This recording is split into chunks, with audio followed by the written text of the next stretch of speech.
Hi, I'm Lisa K. Donner, along with Andrew Moran, Sarah Cowgill, Jeff Charles, and James Fight. And this is the Conservative Five, Liberty Nation's online TV news program.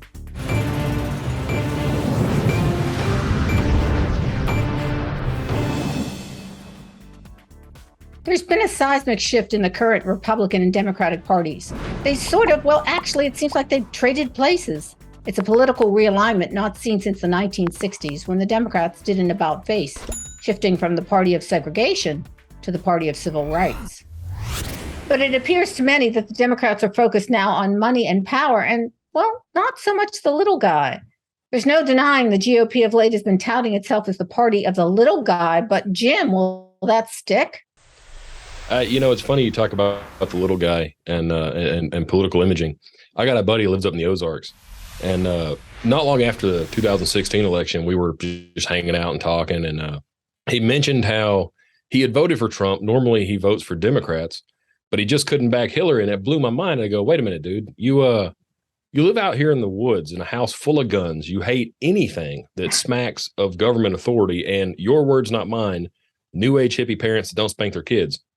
What in the world are you doing voting for Democrats? And he goes, well, man, it just seems like, they're the ones looking out for the little guy. And, that's interesting. That's interesting. Yeah. But, so I mean, there's definitely people out here buying the hype wherever it's coming from. But my answer to him was, okay, man, if you, when was the last time you saw a politician of any party that was poor or broke? Yeah, but the perils of blue collar pandering have been going on for a long time. There's a famous story, and I remembered, I looked it up to get some of the details today. 1972, Sergeant Shriver was the vice presidential candidate for George McGovern. Y'all know how that ended. But anyway, Shriver is campaigning in Western Pennsylvania, Ohio. He stops in Youngstown. The steel mill lets out, and he's campaigning with Tip O'Neill. And O'Neill said, your brother-in-laws, and Sergeant Shriver's brother-in-laws were, of course, the Kennedys. He said, your brother-in-laws were notoriously cheap. Why don't you buy the guys around? So Sergeant Shriver says, everybody get a beer. Beer is all around. And then he says, but I'll have a Cavassier. Yeah, I think that's what we're seeing now. Yeah, that should sum it up quite nicely. Tip O'Neill went crazy. He's like, what did you do that for? This administration in particular is passing the canapes. I swear. Our energy secretary now thinks that low income people should spend their money on winterizing their homes and then get a tax credit in a year from now. They can't, purchase gas, and most of them are in rentals because they don't own their own home. And then then they tack on the middle class, buy solar panels. Are you kidding me? You can't. Who's going to have $40,000, $50,000, $60,000 to equip their house with solar panels if they're worried about how much they're paying at the pump and if they can afford hamburger for their hamburger helper tonight? I mean, where's this disconnect coming? It used to be when Bill Clinton was running, he asked George Bush, do you know how much a loaf of bread costs? George Bush probably never bought a loaf of bread. Somebody else did it for him, and he didn't know. And that is completely, the script has been flipped. Now these people have no clue. They literally have no clue what they're putting, just the John Q. public through. When it comes to the Democrats, their elitism is leaking. I mean, they've been trying to gaslight the nation about inflation. People are paying a lot more money, and they're trying to make it sound like it's a good thing. Even with the gas prices, CNN published that piece that was like, oh, you should consider that a tax raise or whatever. And I'm like, you guys just don't get it. But you're even seeing the shift even in corporate America, where corporations used to be buddy-buddy with the Republican Party. But now you see a lot of them going woke to pander to the far left. And that shift has been very interesting to see too, especially with this ESG movement going on. You're seeing a shift in corporate America towards the left and not so much towards the right anymore. And now they're more antagonistic with the right. I mean, you saw the whole feud with Walt Disney and Florida Governor Ron DeSantis. We're seeing more of that. Even after the murder of George Floyd, you saw all these woke corporations going even woker. And it's been very interesting to see how they're bending to this crowd when these people represent a small percentage of Americans. Well, we're equal opportunity deconstructors. And as somebody here, has to remember, I think it was just last week, was it? Or maybe the week before, when Dr. Oz, the candidate in Pennsylvania, went to Wegmans. I think he got the name of the grocery store wrong. It's Wegmans, and was talking about, how crudités are so expensive. As Jim said in the setup before we went on to record, what's a crudité? Is that veggies? A crudite. Crudite. There we go. And especially in Pennsylvania and the Mon Valley and everything where he is, it's not a good look. Say it with me. Charcuterie. Oh, yeah. Hakuna Matata? Charcuterie. Yeah. It's hard to see a guy like Mehmet Oz, this multi-millionaire, 10 properties, being a representative of coal country in Pennsylvania. How can that guy represent a Republican Party that supposedly transitioned to the working class? Why Donald Trump endorsed that guy? Please, someone explain to me why that happened. He's making a mockery of the Republican Party. Somebody on Trump's team is taking advantage of Biden's crack program. That's what's going on. You really don't like him. What did you say, Jeff?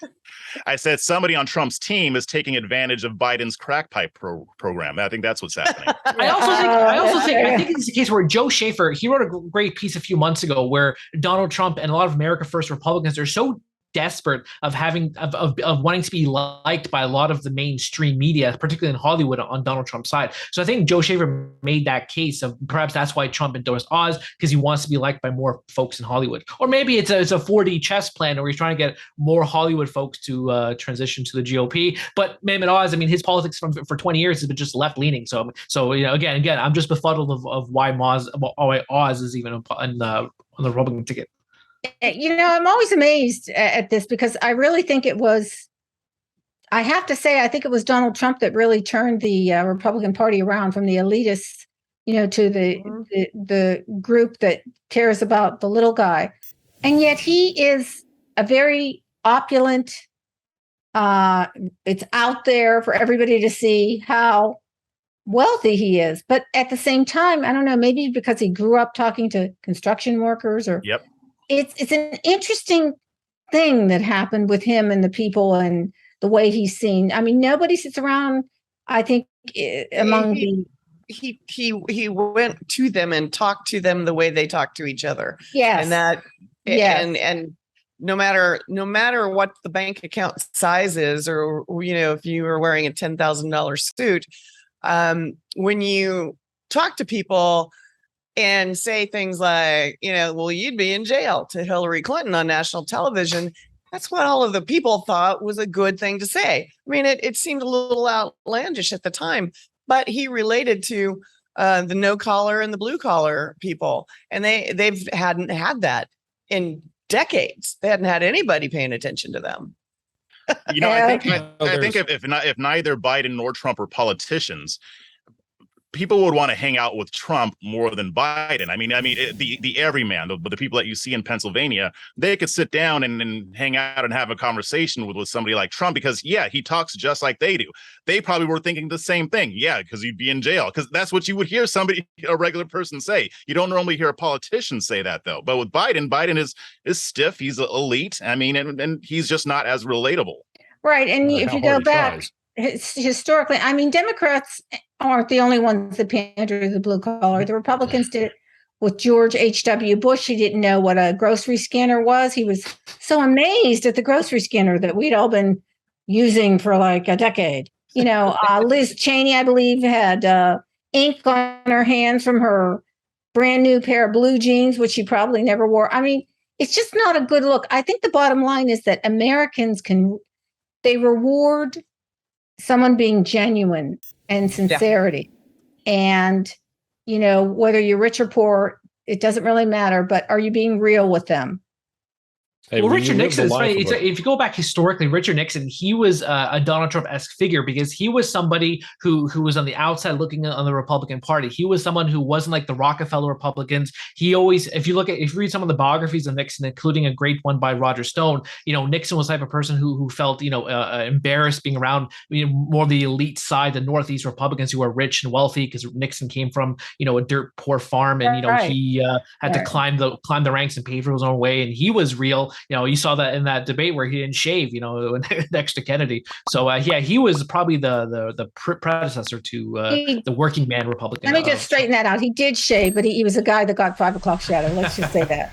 I think the bottom line is that the American voter has a way of seeing through the fakers. Thanks, panel.